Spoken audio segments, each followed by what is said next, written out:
안녕하세요. 하루에 30분만 독서합시다의 감자입니다. 네, 오늘 5월 12일 목요일 오전 6시 22분입니다. 좀 늦었는데 5시 반에 알람이 울리고 이제 침대에 바로 누웠죠. 네, 자기 합리화. 또 오늘 제가 지방 출장을 가야 되거든요.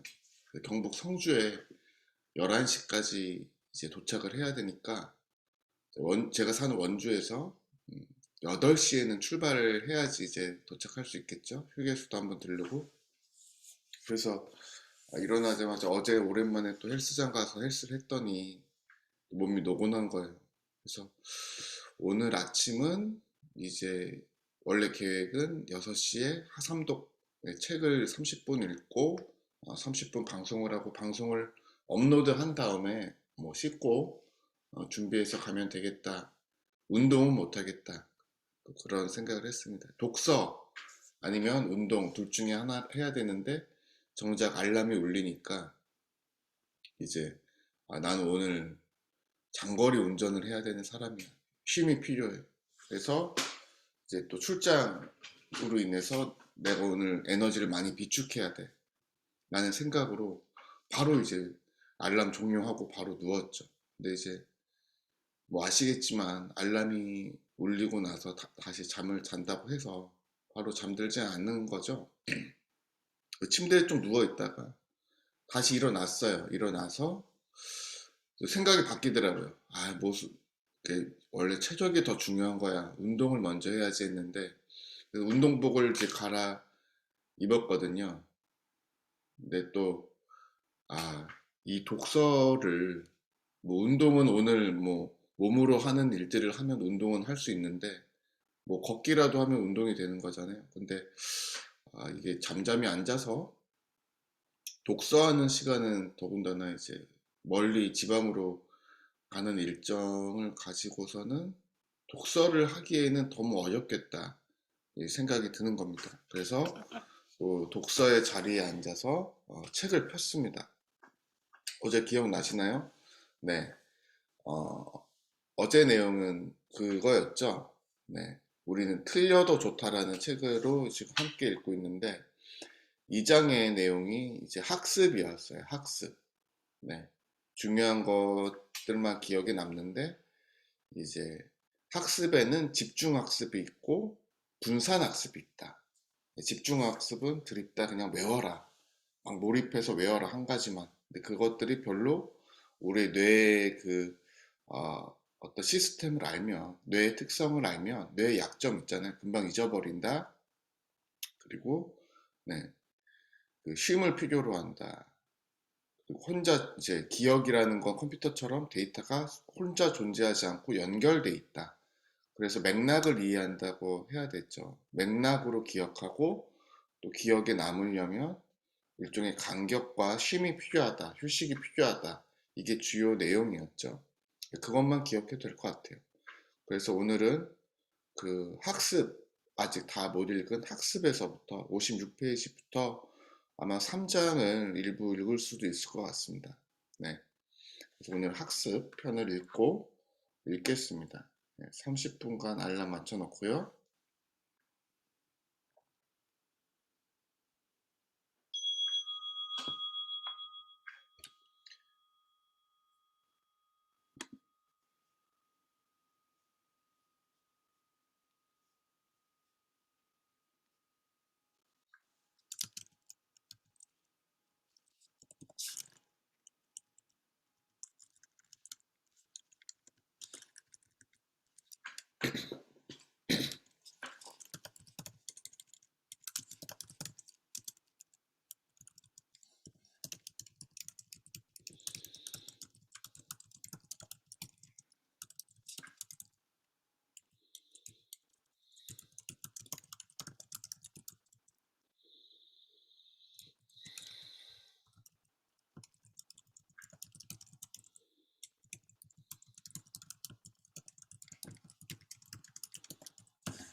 네, 77페이지까지 읽었습니다. 예, 3장 기억 부분의 중간까지 읽었는데요. 네, 기억 부분도 내용이 꽤 많아서 다음에 읽을 때는 기억 부분 3장을 다 읽어야 될 것 같아요. 네, 좋은 내용이 많았고요. 오늘은 또 학습, 학습에 대해서 실질적으로 언제 공부가 가장 잘 될까라는 그 뇌과학자의 죄송합니다. 전문 의견을 들을 수 있었습니다. 네, 편집을 되도록 안 하려고 해서 지금 한 큐에 가고 있는데요. 오늘 읽었던 내용들을 한번 정리해서 나눠볼게요. 네, 생후 2년 6개월의 아이들도 어떤 물건을 단 5분만 가지고 놀면, 네, 제가 밑줄에다가 볼드체로 했는데 놀면, 네, 그 물건의 특성을 비슷한 물건에도 적용할 수 있다. 이렇게 노는 게 학습이 되는 거죠. 놀이의 힘이라는 이제 책도 있었고, 어릴 때는 노는 것이 학습이다. 네, 그 내용이죠. 네, 저도 제 책에 썼었는데, 놀면이라고 돼 있어요. 그 아이들이 이 뭐 어떤 물건을 가지고 공부하는 게 아니죠. 뭐 단어장을 보고 하는 게 아니라, 그 3살 아이는 하루 평균 10개의 새 단어를 마스터한다고 합니다.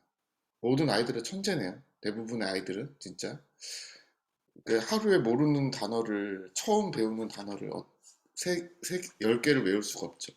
그래서 이 시간에 뭐 어떤 엄마들은 어떤 또 회사들은 교육회사들은 막 이때 드립다 뭐 그 공부시켜야 된다고 이렇게 하는데 그거는 뇌를 잘 이해하지 못하는 겁니다. 단어마다 그걸 수백 번씩 연습을 해야 한다면 어떻게 그럴 수 있겠는가? 우리가 이제 중고등학교 때 영어 단어 외우면 막 연습장에다가 뭐 500원짜리 노트 이만한 두꺼운 거 사가지고 막 이렇게 동그라미 치면서 그 단어를 외웠잖아요. 쓰면서. 그렇게 해서는 마스터하기가 힘들다는 거죠. 사전을 막 씹어 먹는 사람도 있었는데 그건 안 된다는 거죠. 4살 아이에게 색상과 모양이 조금씩 다른 3가지 장난감을 차례로 그냥 보여주고 제가 보여주고라고 한 거예요. 보여만 줘서는 학습이 안 된다는 걸 예견하는 거죠. 이름이 이제 그 장난감을 보여주면서 이게 워그야라고 말해주면 4번째 딸랑이를 보고서 그것이 워그라고 금방 인식하지 못한대요. 그러니까 결과적으로 보는 것만으로는 학습이 되지 않는구나 라는 걸 깨달은 거죠. 하지만 그 딸랑이를 한 개씩 이제 3개의 딸랑이를 한 개씩 보여주면서 각 30초 동안 예, 놀게 하면 다른 형태와 색깔의 딸랑이를 줘도 그것을 워그라고 부른다는 거죠. 워그 이렇게 하는 거죠. 놀게 하소서 우리 엄마들 또 아빠들 우리 또 교사들 놀게 해야 되는 거죠. 비효율적인 것 같은 휴식이 이제 컴퓨터는 시간 낭비를 하지 않잖아요. 그래서 기계적으로 진짜 기계니까 기계적으로 학습하고 어떤 사람들은 컴퓨터처럼 기계적으로 학습하죠. 그것보다 더 많은 학습 능력을 가지고 있다고 강점을 가지고 있다고 작가가 말하고 있어요. 이건 제가 좀 다른 문장으로 바꿔본 겁니다. 미래에는 컴퓨터가 지금보다 훨씬 더 빠른 속도로 이미지와 대상을 학습할 겁니다. 그쵸? 근데 이제 뇌과학자인 저자가 30년 전의 컴퓨터도 좀 약간 멍청이었고 지금 컴퓨터도 좀 더 훨씬 빠른 멍청이다라고 하고 있어요. 왜냐하면 컴퓨터가 이해는 하지 못하는 거죠. 맥락을 이해하기는 좀 힘들다 아직까지는. 예. 그래서 제 유튜브 그 하삼독 위드 감자가 조회수가 적고 노출이 적은 이유는 노출이 정말 적어요. 노출이 빵이더라고요. 그래서 유튜브 알고리즘이 좀 멍청하기 때문이죠. 멍청하기보다는 이제 지나치게 단순해서 그 깊은 생각을 이해하지 못하기 때문이죠. 이런 어떤 뇌 과학에 대해서 컴퓨터가 깨닫거나 그렇게 해서 추천하지 않겠죠. 네. 물론 이제 제가 좀 이렇게 책을 읽는 시간이 이 시청 시간이 적기 때문에 얘네는 이제 시청 시간으로만 추천하기 때문에 유튜브에서 이제 자꾸 추천하는 것들이 추천이라기보다는 제가 좀 40대 초반 나이라서 그런지 요즘 그렇게 그 남성 건강에 대한 광고를 계속 봐요. 뭐가 그렇게 뭐 단단해진다든지 밤이 뜨겁다든지 뭐 그런 민망한 글들이 올라오는데 저 밤이 시원해야 잠이 잘 오던데 좀 있으면 여름인데 밤이 뜨거우면 되겠습니까? 밤은 좀 선선해야죠. 네. 다른 이야기였습니다. 네, 컴퓨터는 이런 농담을 이해하기 어렵겠죠? 네, 사물과 현상의 이해는 맥락 없이 배워서는 불가능합니다. 네, 따라서 뇌를 정보 기계처럼 취급해서는 안 된다. 아주 이제 정확하게 이야기하고 있죠. 명확하게. 가장 중요한 미래 학습 과정은 무결점 기억력보다, 네, 이 뒤에도 3장의 기억에 관한 내용이 나오는데 무결점 기억이라는 건 뇌의 특성상 될 수가 없습니다. 네, 기억은 왜곡되는 거죠. 가장 중요한 미래 학습 과정은 무결점 기억력보다 드립다 외우는 것보다 암기하는 것보다 새로운 상황에 대한 신속한 적응을 더 요구하기 때문이다. 네, 새로운 상황에 얼마만큼 적응할 수 있느냐가 미래의 학습 과정의 중요한 부분이죠. 그러면 오늘 이제 가장 제가 이걸 썸네일 주제로 이렇게 넣을 겁니다. 언제 공부가 제일 잘 될까? 네. 감정이 첫 번째, 감정이 긍정적일 때 가장 공부가 잘 된다. 네. 선생님 학원비가 비싸서 공부가 잘 되는 게 아니에요. 네. 사실 이제 그것이 이게 사실보다 훨씬 더 중요하다고 하는 거죠. 감정이. 네. 우리 학습 환경은 감정적으로 긍정적인가? 전 그런 질문 해보는 거죠. 우리 자녀들의 공부방은 어떤가요? 그냥 보면 예, 그뭐 스카이 캐슬도 나와 있지만 그런 것들이 이제 공부방에 대해서 막 꽉 막히고 그런 것들 되게 힘들죠. 개인적으로 저희 자녀들은 공부방에서 공부는 하지 않아요. 공부방이라는 것도 없고 사실은 놀이방처럼 돼 있고 자기 방들은 자는 방은 그냥 잠을 위한 방이고 저희는 이제 거실 상대적으로 좀 넓고 소파도 있고 좀 부드러운 이제 그런 인테리어 소품도 있는 그런 거실이 공부하는 곳이죠. 공부라는 게 이제 주로 독서, 뭐 미술, 그림을 그린다든지 뭐 악기를 연주한다든지 이런 것들이 좀 그런 쾌적한 곳에서 이루어지고 있습니다. 네. 그래서 감정이 긍정적이려면 환경도 좀 갖춰줘야 된다. 이 이해를 하자면 맥락이 필요하다. 그러니까 그냥 정보와 사실로 아이들을 압도해서는 안 된다고 강하게 주장하고 있어요. 아이들이 스스로 의미관계를 쌓도록 도와줘야 하는데 이를테면 단어를 가르칠 때 새로운 단어가 등장할 때 이제 개인적인 이야기를 지어보라고 시키는 거죠. 이를테면 뭐 다른 단어, 새로운 단어를 알려줄 때 용기에 대해서 너가 한번 정리해봐. 용기는 어떤 거야? 그렇게 너가 용기를 가졌던 때는 언제일까? 라고 이렇게 자기 이야기를 하게끔 하면 그 용기에 대한 그 단어를 할 수 있겠죠. 셋째, 이제 컴퓨터처럼 속도, 정확성, 효율성을 학습에 강조하지 말라라고 하고 있습니다. 네. 저도 이제 예전에 눈 땡땡 수학 시간 딱 재면서 더하기 빼기 얼마큼 짧은 시간에 얼마큼 많은 문제를 푸느냐 채점해 가지고 그걸 했었는데 돈 주고 했었겠죠. 한 달에 3만 원씩 내면서.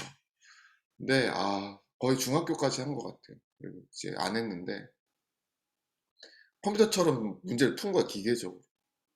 예. 근데 이제 지식을 즐겁게 중간중간 쉬어가면서 습득하는 것이 훨씬 더 중요하다고 하는 거죠. 그래서 이제 우리 공교육의 한계가 바로 그런 겁니다. 그렇게 체험 학습이라고 하는데 1시간, 2시간 이렇게 어디 차 타고 멀리 갔다 와서 이렇게 잠깐 보는 것만으로는 되지가 않는 거죠. 고전을 이해하는 방법 중 최고의 것은 오페라 극장으로 들어가 보는 것이다라고 하고 있죠. 저자 이제 프랑크푸르트에 사는데 뭐 진선미를 뭐 해라라고 해서 그 단어 우리도 뭐 학교 보면은 뭐 교훈 같은 것들 있잖아요. 그것보다는 오페라 극장으로 한번 들어가 보면 그 고전을 더 이해할 수 있다. 경험의 중요성을 말하는 거죠. 즐거움. 그래서 2장이 그렇게 끝났어요. 네. 2장 학습에 관한 부분들 끝났고 3장 어제 기억에 관한 내용을 읽었습니다. 3장 네. 잘못된 기억이 아예 없는 기억보다는 괜찮은 이유 이렇게 돼 있는데 사법부의 오판 중 4분의 3이 위증 때문이라고 합니다. 그 앞에 3장 도입부에 나오는 예화가 좀 안타까운 사연이 있어요.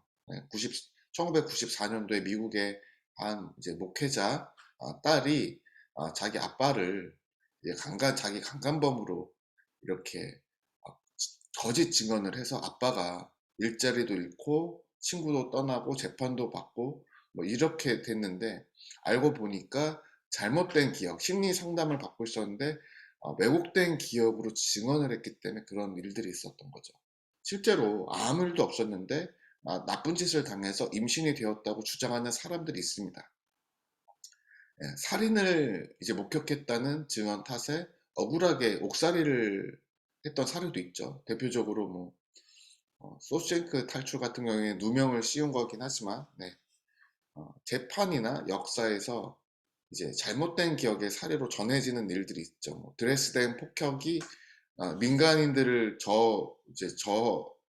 이제 저상비행을 하면서 이제 살해했던 그런 기억들은 왜곡된 기억이었죠. 근데 드레스덴은 워낙 이제 불타는 그런 도시였는데 2차 세계대전에 너무 이제 열기가 있어서 저상 비행을 할 수가 없는 상황임에도 불구하고 그 어떤 부정적인 감정 때문에 내가 공격을 당했다라고 잘못 기억이 됐었고 역사학자들도 그런 잘못된 기억들을 왜곡된 기억들을 모아서 역사도 잘못되게 왜곡될 수 있다 이런 얘기를 하는 거죠. 근데 이제 그것이 나쁜 일이 아니며 이제 오히려 우리 두뇌가 가진 장점 중에 하나라고 하는데 저는 이제 그렇게 반문을 해봅니다. 그것이 뇌의 강점이라지만 기억의 오류로 피해보는 사례는 실제로 너무 많구나. 네. 그래서 재판의 증인이나 역사를 채택할 때는 이런 뇌의 특성들도 이해를 해야 된다. 네. 기억이라는 거는 어떤 활동 상태를 생산하는 신경망의 능력이다. 1장에서 우리가 봤잖아요. 이제 어떤 해마에서 단기 기억을 한 다음에 이제 먼저 걸러진 기억들을 장기 기억으로 하는데 우리 기억은 언제나 공격받을 수 있죠. 그러니까 뇌세포의 효율성 유지 때문에. 이제 기억하시죠. 20와트만 있어도 뇌가 움직인다. 그러니까 뇌는 시냅스를 활성화된 데는 활성화시키고 필요 없는 데는 지워버리죠. 그 뇌세포의 효율성 유지 때문에 그런 건데 그 효율성 때문에 기억은 언제라도 변할 수가 있는 거죠. 기억을 처음에 받아들일 때, 그다음에 그 기억을 강화할 때, 그리고 그 기억을 다시 불러낼 때, 그 컴퓨터에서 파일을 불러내면 변함이 없지만 뇌에서 그런 것들을 불러내면 언제든지 변할 수가 있다는 거죠. 우리 기억이 허약한 것은 정보가 뇌에 입력되는 방식 때문입니다. 우리가 단어의 내용을 이해하기 위해서는 그것의 의미를 소화해야 합니다. 이 임무를 담당하는 것이 전두엽인데 이제 명확하게 말하자면 전두엽의 앞부분이라고 해요.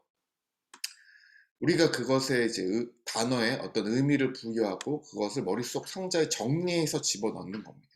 네, 단어뿐만 아니라 상황, 사건들, 네, 이제 감정도 기억의 왜곡을 조장한대요. 그러니까 어떤 단어를 외우기 전에 뭐 연설을 시킨다든지 뭐 수학 문제를 풀게 한다든지 부정적인 스트레스를 이제 계속 줄 경우에 특히 기억의 왜곡이 많이 발생합니다. 그래서 이제 교통사고의 증인으로 가장 완벽한 사람은 좋은 기분으로 하는 사람이다. 부정적인 사람이 이제 그 부정적인 마음으로 운전했던 사람이 교통사고의 증인으로 채택되면 이제 기억의 왜곡이 될 이제 그 증언을 왜곡할 수도 있다는 거죠. 본인은 그게 맞다고 생각하는 거죠. 결국 오늘 이제 내용이 또 어떠셨나요? 네, 오늘 참 중요한 내용이었죠. 네, 학습. 학습에는 우리가 감정적으로 기분이 좋아야 된다.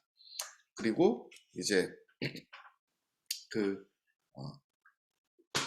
막 무조건 효율성 그런 것만 강조해서는 안 되고, 속도를 강조해서는 안 되고, 그냥 시간을 두고 휴식을 필요로 해야 된다. 그리고 기억은 우리 기억이 왜곡될 수 있다라는 거죠. 왜곡될 수 있는 게 아니라 기억은 크든 작든 분명히 왜곡된다라는 거죠. 네, 오늘 또 이제 어떠셨나요? 오늘 제가 또 이제 30분 책을 읽고 이렇게 출장을 가니까 아까 이제 독서하기 전에는 좀 피곤했는데 이제 독서하고 나니까 좀 힘을 받는 것 같아요. 나한테는 뇌가 있다.